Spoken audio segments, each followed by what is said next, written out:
Well, I can say that the future is not what it has been, or ever was. Well, I think one has to look on human rights in kind of retrospect, in the sense that we are not aware of that one of the major advances of the United Nations system is human rights. Because when the Declaration, which is the Bible, the foundation, was adopted back in 1948, it was considered as a well-meaning thing. We could put it on the shelf. Every state decided on its own, within its own borders.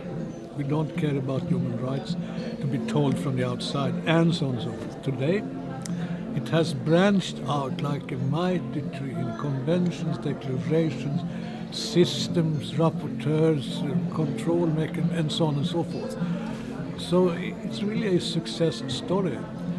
But Rome wasn't built in one day, and we are still building on the capital in Rome. It has sort of lots of flaws in it, but it still needs a lot of work.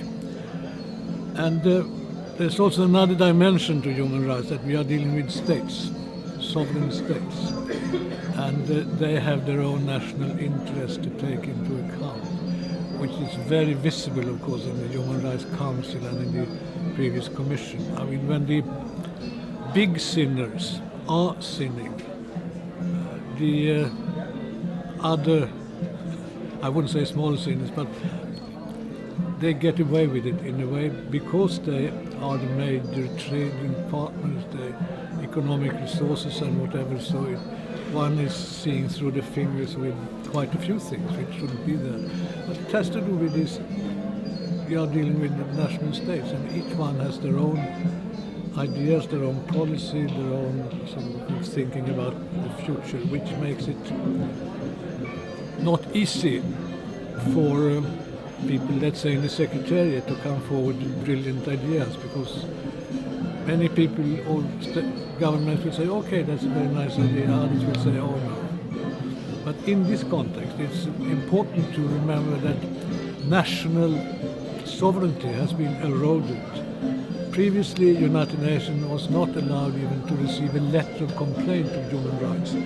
Today, you have all these mechanisms, and you can no longer hide behind the previous truth that human rights is our exclusive right within our own borders to take care of. We should not be interfered with. Now UN has the instrument to intervene in gross violations of human rights and so on and so forth.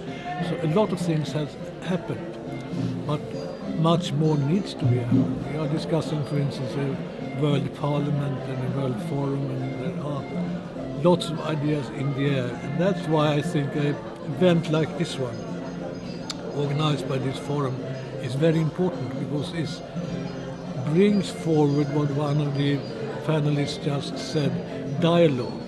People meet, not merely listening to statements from the podium. They meet, they discuss, they have luncheon together now, and the process is slowly but surely going forward, one step at a time, and I think that's important.